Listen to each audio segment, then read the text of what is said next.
I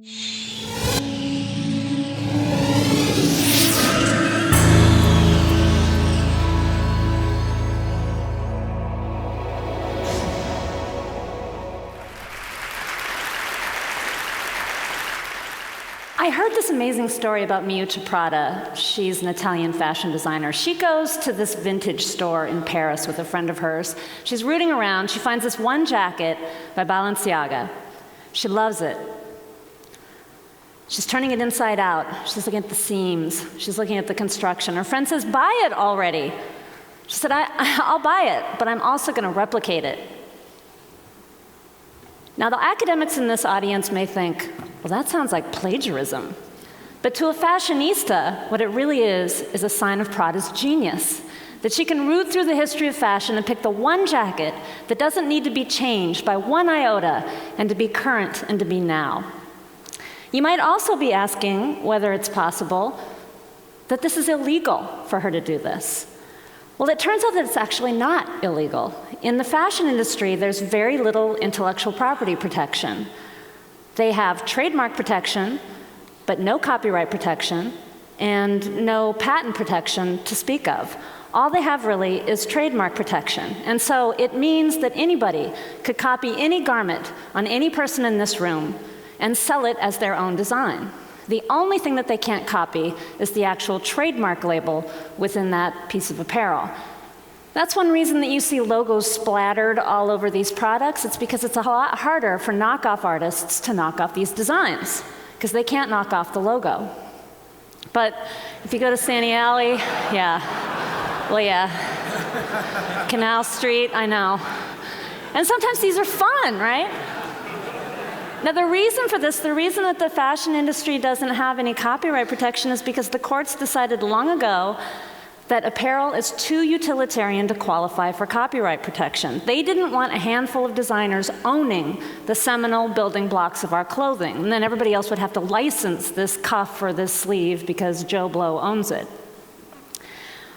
But too utilitarian? I mean, is that the way you think of fashion? This is Vivienne Westwood. No, we think of it as maybe too silly, too unnecessary. Now, those of you who are familiar with the logic behind copyright protection, which is that without ownership there is no incentive to innovate, might be really surprised by both the critical success of the fashion industry and the economic success of this industry. What I'm going to argue today is that because there's no copyright protection in the fashion industry, fashion designers have actually been able to elevate utilitarian design, things to cover our naked bodies, into something that we consider art. Because there's no copyright protection in this industry, there's a very open and creative ecology of creativity. Unlike their creative brothers and sisters who are sculptors or photographers or filmmakers or musicians, fashion designers can sample from all their peers' designs. They can take any element from any garment from the history of fashion and incorporate it into their own design. They're also notorious for, riffing off of the zeitgeist, and here I suspect they were influenced by the costumes in Avatar. Maybe just a little. Can't copyright a costume either. Now, fashion designers have the broadest palette imaginable in this creative industry. This wedding dress here is actually made of sporks. And this dress is actually made of aluminum. I've heard this dress actually sort of sounds like wind chimes as they walk through. So one of the magical side effects of having a culture of copying, which is really what it is the establishment of trends. People think this is a magical thing. How does it happen? Well, it's because it's legal for people to copy one another. Some people believe that there are a few people at the top of the fashion food chain who sort of dictate to us what we're all going to wear.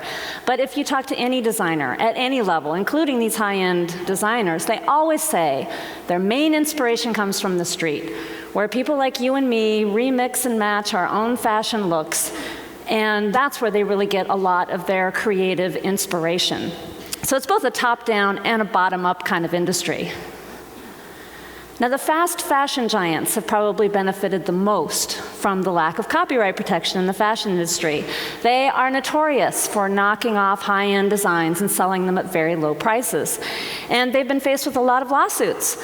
But those lawsuits are usually not won by fashion designers. The courts have said over and over again, you don't need any more intellectual property protection. When you look at copies like this, it's like you wonder, how do the luxury high-end brands remain in business? If you can get it for $200, why pay $1,000? Well, that's one reason we had a conference here at USC a few years ago. We invited Tom Ford to come. The conference was called Ready to Share, Fashion and the Ownership of Creativity. And we asked him exactly this question. Here's what he had to say. He had just come off a successful stint as the lead designer at Gucci, in case you didn't know. And we found, after much research, that actually, not much research, quite simple research, that the counterfeit customer was not our customer. Imagine that. The people on Santee Alley are not the ones who shop at Gucci. This is a very different demographic. And, you know, a knockoff is never the same as an original high-end design, at least in terms of the materials. They're always made of cheaper materials, but even sometimes a cheaper version can actually have some charming aspects, can breathe a little extra life into a dying trend. There's lots of virtues of copying. One that a lot of cultural critics have pointed to is that we now have a much broader palette of design choices to choose from than we ever have before. And this is mainly because of the fast fashion industry, actually. And this is a good thing. We need lots of options. Fashion, whether you like it or not, helps you project who you are to the world. Because of fast fashion, global trends actually get established much more quickly than they used to. And this actually is good news to trendsetters. They want trends to be set so that they can move product. For fashionistas, they want to stay ahead of the curve. They don't want to be wearing what everybody else is wearing. And so they want to move on to the next trend as soon as possible. I tell you, there is no rest for the fashionable. Every season, these designers have to struggle to come up with a new fabulous idea that everybody's going to love. And this, let me tell you, is very good for the bottom line. Now, of course, there's a bunch of effects that this culture of copying has on the creative process. And Stuart Weitzman is a very successful shoe designer. He has complained a lot about people copying him. But in one interview I read, he said, you know, it's really forced him to up his game. He had to come up with new ideas, new things that would be hard to copy. He came up with this Bowden wedge heel that has to be made out of steel or titanium. If you make it from some sort of cheaper material, it'll actually crack in two. It forced him to be a little more innovative. And that actually reminded me of jazz great Charlie Parker. I don't know if you've heard this anecdote, but I have. He said that one of the reasons he invented bebop was that he was pretty sure that white musicians wouldn't be able to replicate the sound. He wanted to make it too difficult to copy. And that's what fashion designers are doing all the time. They're trying to put together a signature look, an aesthetic that reflects who they are. When people knock it off, everybody knows because they've put that look out on the runway, and it's a coherent aesthetic. Oh, I love these Gallianos. Okay, we'll move on. This is not unlike the world of comedy. I don't know if you know that jokes also can't be copyright protected. So when one-liners were really popular, everybody stole them from one another. But now we have a different kind of comic. They develop a persona, a signature style, much like fashion designers. And their jokes, much like the fashion designs by a fashion designer, really only work within that aesthetic. If somebody steals the joke from Larry David, for instance, it's not as funny. Now, the other thing that fashion designers have done to survive in this culture of copying is they've learned how to copy themselves. They knock themselves off. They make deals with the fast fashion giants, and they come up with a way to sell their product to a whole new demographic, the Santee Alley demographic. Now, some fashion designers will say, it's only in the United States that we don't have any respect. In other countries, there is protection for our artful designs.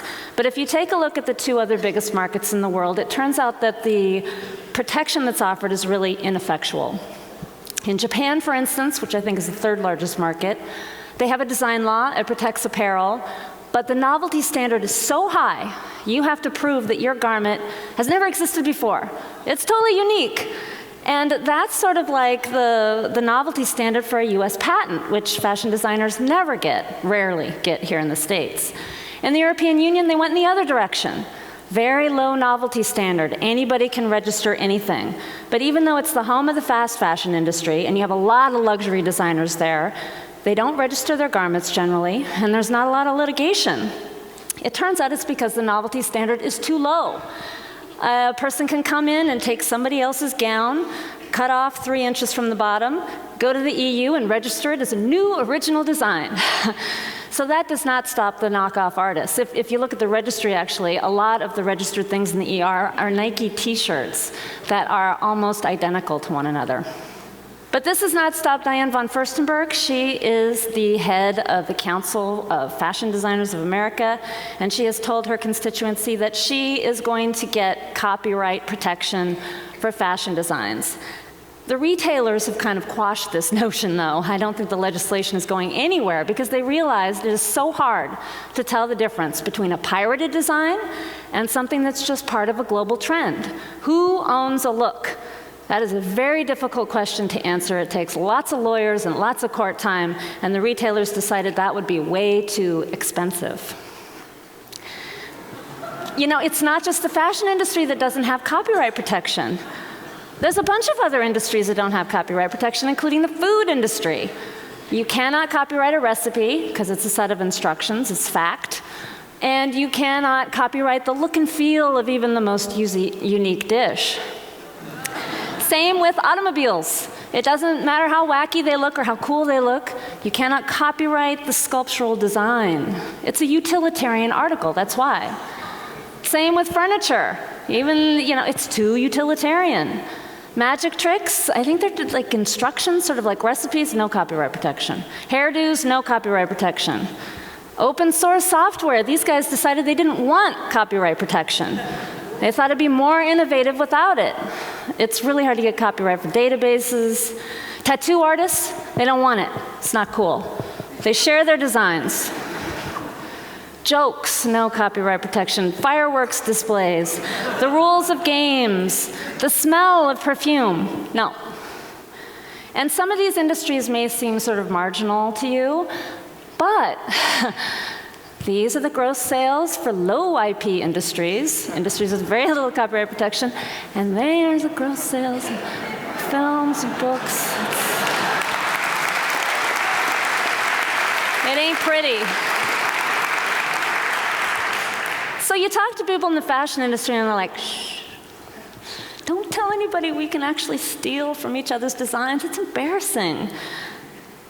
But you know what? It's revolutionary. And it's a model that a lot of other industries, like the ones we just saw with the really small bars, they might have to think about this, because right now those industries with a lot of copyright protection are operating in an atmosphere where it's as if they don't have any protection, and they don't know what to do.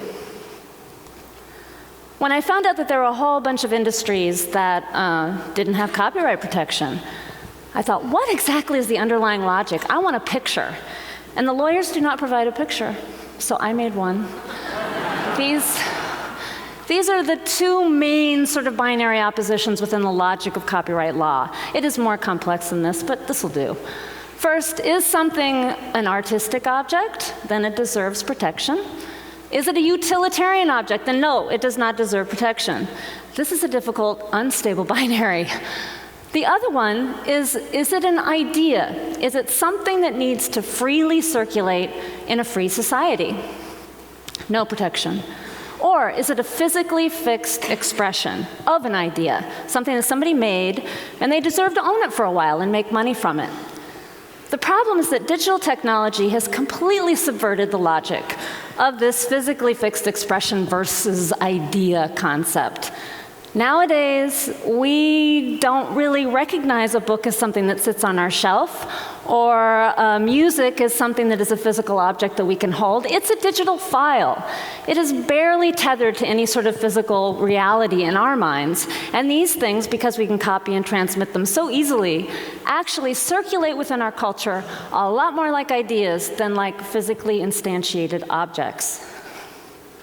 Now, the conceptual issues are truly profound when you talk about creativity and ownership. And let me tell you, we don't want to leave this just to lawyers to figure out. They're smart. I'm with one. He's my boyfriend. He's okay. He's smart. He's smart. But you want an interdisciplinary team of people hashing this out, trying to figure out what is the kind of ownership model in a digital world that's going to lead to the most innovation. And my suggestion is that fashion might be a really good place to start, looking for a model for creative industries in the future. If you want more information about this research project, please visit our website. It's readytoshare.org.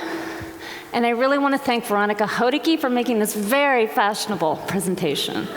Thank you so much.